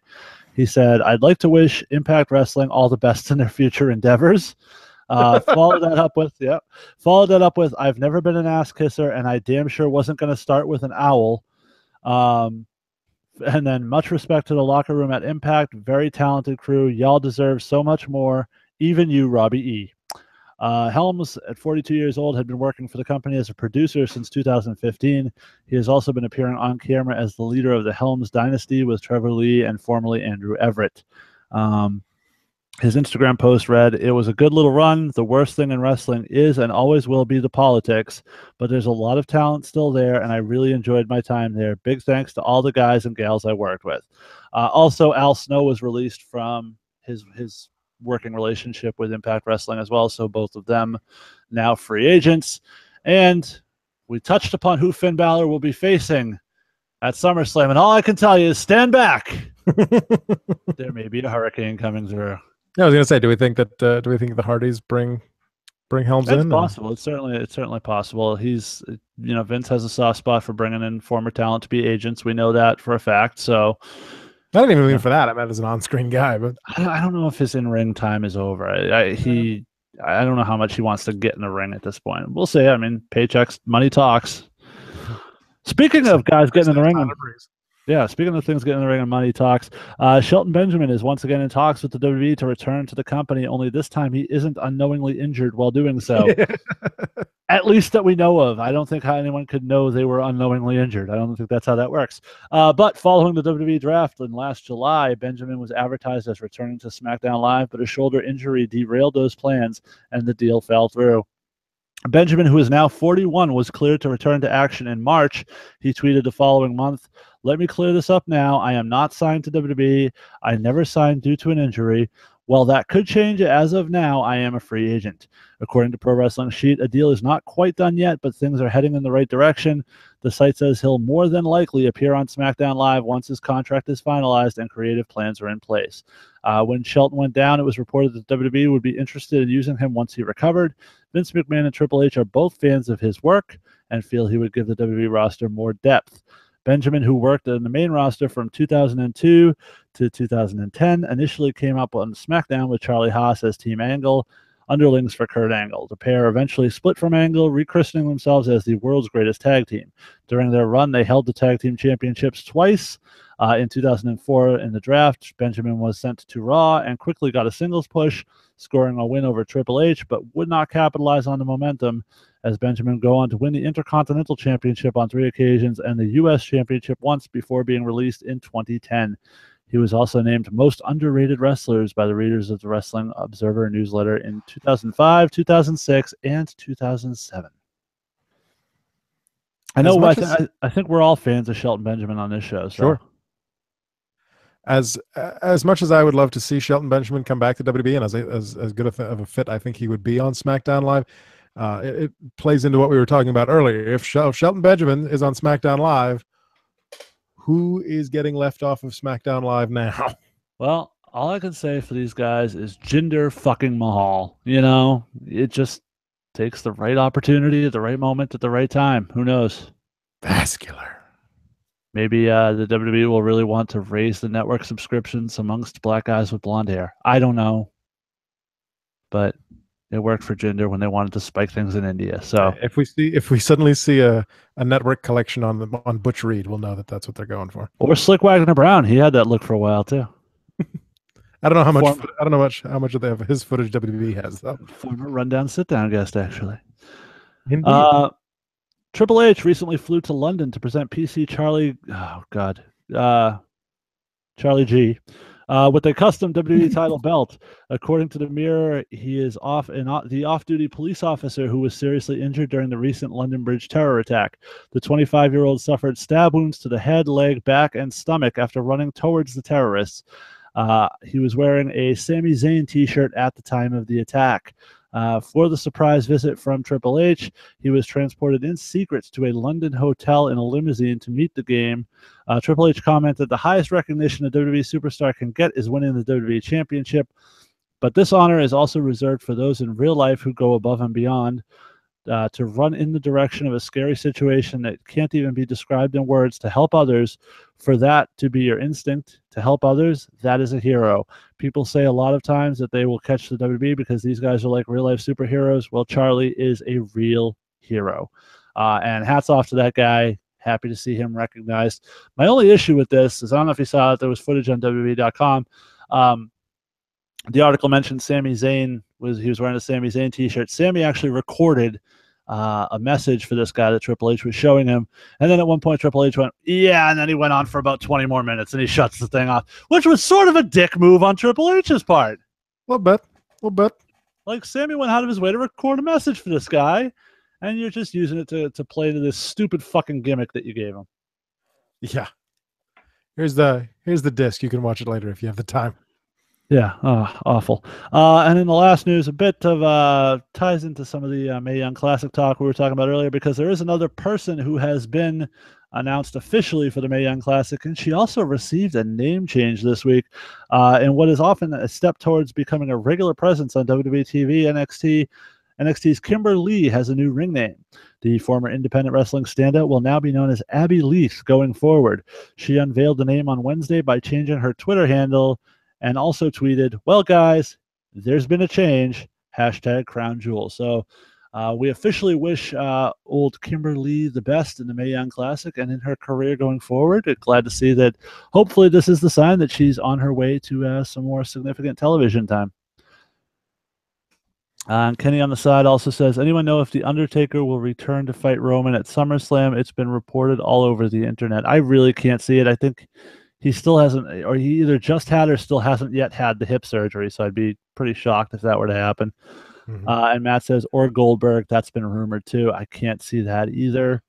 No. I think we're looking at Cena Roman. That's really where I think that's going at SummerSlam, but we'll see. So that is going to do it for this edition of the News Desk. Adam, what else you got for us? What else do we have? You want to talk about the speaking of the former Rundown Sit-Down guests, you want to tell folks about the Rundown Sit-Down that came out this week?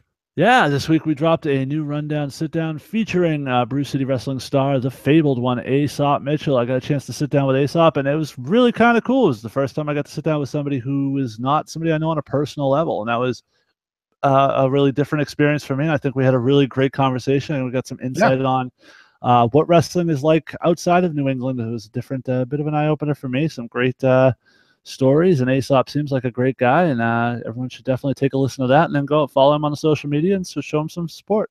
Yeah, I mean, I know I was surprised to find out that there was wrestling outside of New England. So Troy talks about it every week. No, it was a great. I listened to it. You know, you sent me because you edited your first episode. Yeah, popped my editing cherry. Well done. No, and I thought it was a great interview. Very, very insightful. Also, yesterday posted episode 10 of NXT Revisited. This is the last NXT Revisited one before Troy goes on his hiatus. He picked the perfect time to do it, the week before the finals of the NXT Championship Tournament. So be on the lookout for that on episode 11 whenever that comes back. Funny, I was listening to a podcast today, and then this whole thing about, I think we're going to launch a new podcast where we discuss old episodes of NXT. Motherfuckers. Was that the wrestling podcast about nothing? No, it was not. No, our boys Crockett and Malonis did not do that. Apparently, they tagged us in a tweet today. Apparently, they're looking at the worst wrestling movies in an upcoming episode. So be on the lookout for that. That dropped today, actually. Did that come out today? Yes. The poster. I gotta find the poster that was in the post because Jesus Christ, this looked ridiculous. Hang on, I'll find. Yes, it was Russell Madness. It was a kind of like an Air Bud type movie with a dog who goes to wrestle, and there's a monkey involved somehow. There was a whole conversation on this week's wrestling podcast about nothing about it. You should definitely go check out. Yeah, for those of you listening, for those of you watching the archive, the YouTube video, that is the poster that is posted on Twitter. I know it's backwards in this, but yeah, a monkey and a dog. For those of you listening at home, go find the YouTube vid and check that out. The dog appears to be wearing a cape of some sort, and the monkey is wearing a straw fedora. So should be good. Should be real good. I am considering a fill-in spot for NXT Revisited while Troy is on vacation. I hope that I'm going to have time to do it now that I've stated this on the air, but hopefully that plays out. I may have time to do something this weekend. We'll see what happens with that. But maybe we can tag team it. We'll see how that goes. So it'll be a total different connotation of Raquel Diaz if I'm on that show, though. It won't be about NXT. That's Troy's domain. I'm not going to steal Troy's gimmick. Okay. I got my own gimmick. So yeah. So on that note, I think that does it. Doesn't it? For the rundown for this Thursday. Troy's not on the show. We're done in an hour and a half. I love it. You're not going to do any plugs? Thursday, June 22nd, 2017, 447 days since Asuka won the NXT Women's Championship. For a free audiobook and a 30-day free trial, go to audibletrial.com/rundown. Up first on the calendar here is the fabled one himself, as Brew City Wrestling presents Vengeance from the Knights of Columbus Hall in West Allis, Wisconsin, tomorrow night, June 23rd. The BCW Women's Champion Sierra, hoping to get her for a future sit-down, faces off against Evil Dis. The Perfect Tens take on the N-Words in a tag match. His Holiness Sean Priest takes on our Ring of Honor star, the Beer City Bruiser. We also got Mario Crivello versus Jared Jax. DW Eeb. I think he's related to Nia Jax. Well, this has 2 X's, so I'm not sure. Versus JP. Hardcore Craig versus Onyx Andretti versus the fabled one Aesop Mitchell. Paulie Tomaselli versus Brandon Blaze. I wonder if he knows Tommy. Versus Brandon Blaze versus Derek St. Holmes in 2 triple threat matches. The winners of those 2 triple threat matches become the #1 contenders for the BCW tag team titles. For information and tickets, go to BrewCityWrestling1.com. Brew City Wrestling, the #1. Did you see who the Brew City Tag Team Champions are? Does it say War Machines, I believe? It is War Machine. I believe that is the War Machine of Ring of Honor. Todd Hansen and Raymond Rowe. Action figures, if you follow the Ring of Honor action figure news. God damn, I introduced Todd Hansen for his first wrestling match, and that motherfucker's getting an action figure. Good on you, Todd. Nothing but love. After that, we've got something going down on Sunday, July 30th, don't we? Yes, we do. APW once again will invade Yankee Homecoming, Old Time Newburyport, as we present our live show as part of those festivities. It is a free event. I believe it's on something called the Mall. I forget what the actual name of the place is. Is it Bartlett Mall? That might not be right. It could be. Go to Atlantic Pro Wrestling on Facebook for all the information. We did announce we are going to start holding the first round of matches for our tournaments to crown a new king of Atlantic Pro Wrestling. So that's something you want to keep track of. And I have missed so much. Yeah, it's funny how we haven't missed you, though. Oh.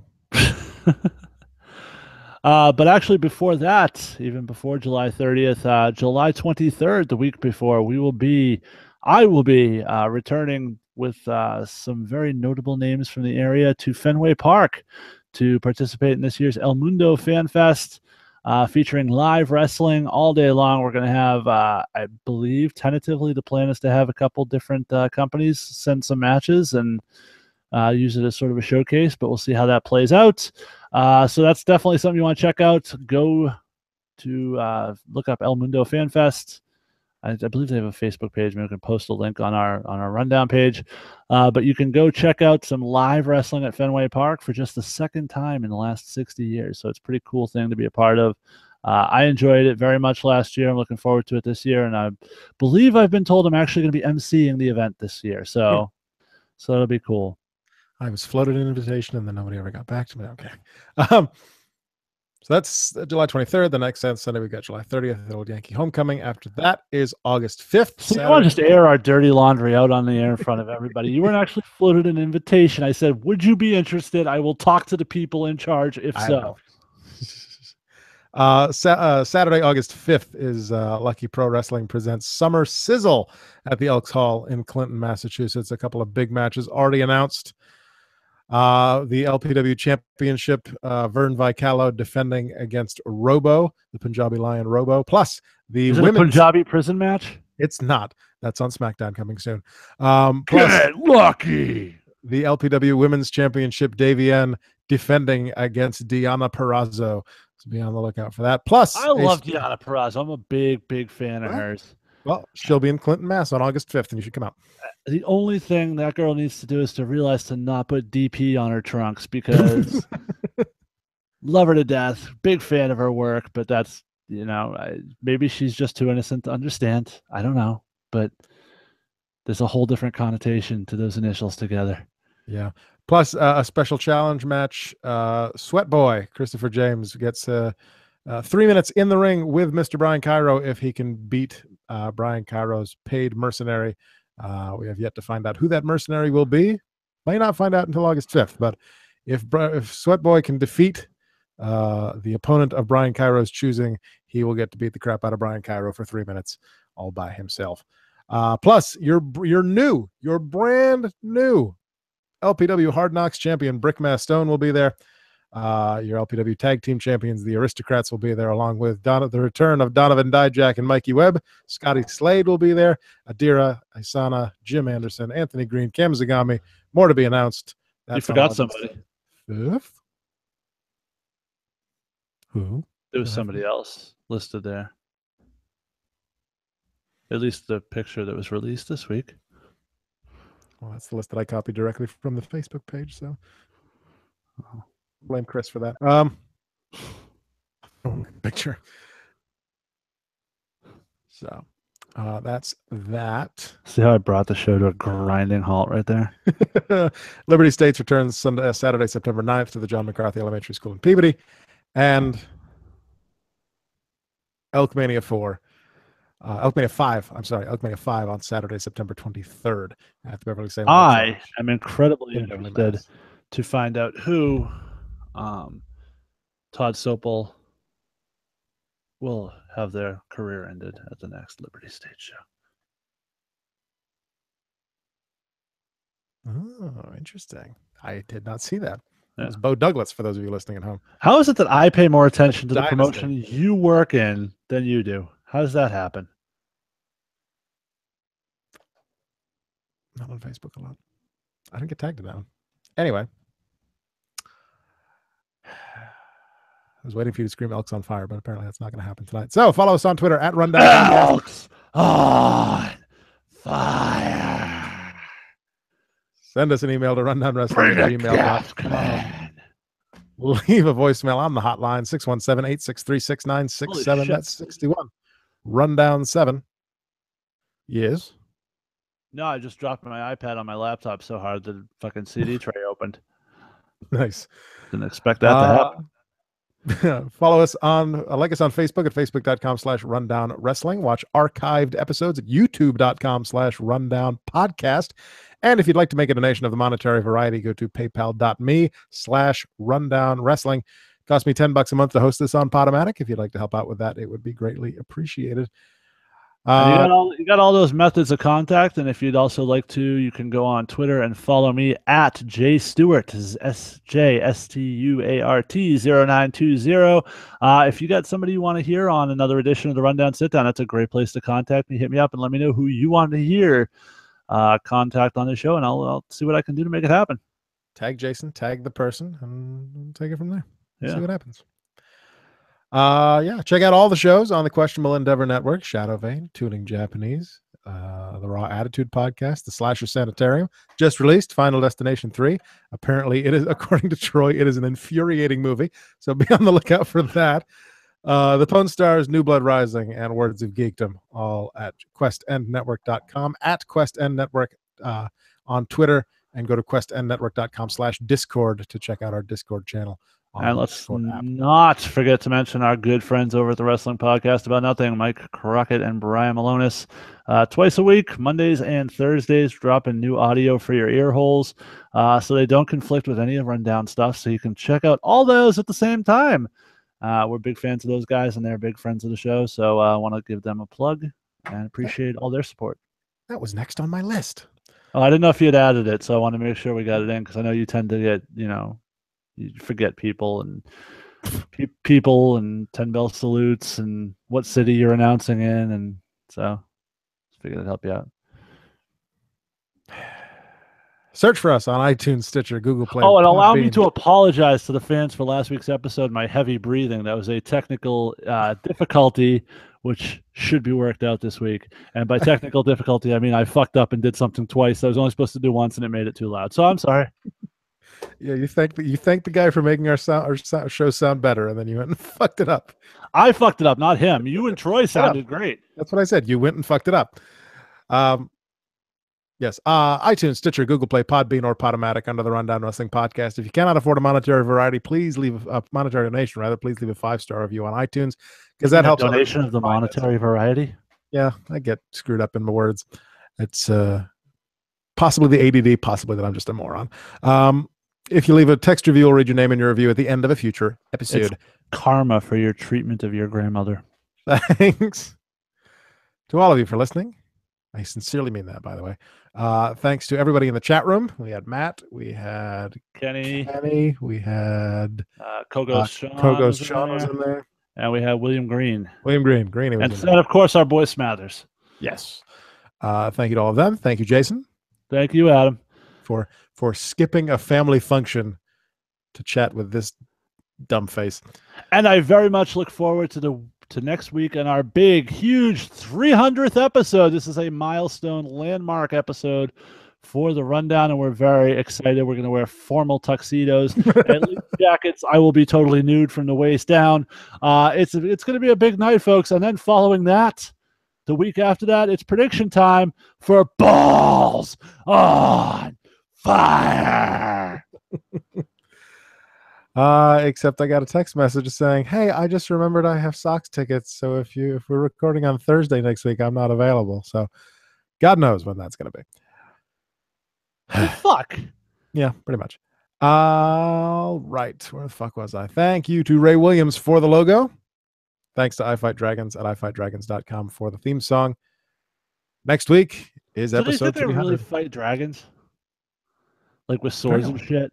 It's what they said. Or is that just like hyperbole? It's on the internet. It must be true. Okay. Yeah. Well, I don't want to fuck with those guys then. No kidding. Those dragons ain't nothing to fuck with. Like the Wu-Tang Clan. That's what I've heard. As always. Say your thing. I'm not saying anything. I'm waiting to see what you say because I'm going to fucking rip you if you don't change this. You don't think you've yelled at me enough that I hadn't taken it out? I didn't do it last week, did I? I don't know. You chided me, and I already told you that I took it out. Last week was a shit show. I didn't pay any attention to what was going on there. Go ahead, do your closing. Well, breeze on, go fuck yourself, would you? Fashion police yourself. Take care, Bulby Faces. See you next Thursday. Happy anniversary, Chris Benoit. You're an ass. Yeah. Happy anniversary to dead children. Way to fucking go. Classy dude. You're fucking great. Model of fucking humanity you are. On the plus side, every time I come on the show, I feel better about myself as a human being. I wasn't actually going to keep that in there anyway. I just wanted to see what you would do. Noise reduction. So, mental note, run the compressor once. One time. You notice we were talking and I was running it, and then I looked down, I saw the line, and I was like, oh, my noise reduction's done. So then I ran the compressor again. Well, I don't have a transcript for the voicemail this week, so I think this is going to be the end of the. This is going to be a very short post show. I was just about to get naked. No, then I really better click the button, shouldn't I? If I have to rush, then hold on. We need Troy to come in and edit and add It's Raining Men because. Hold on.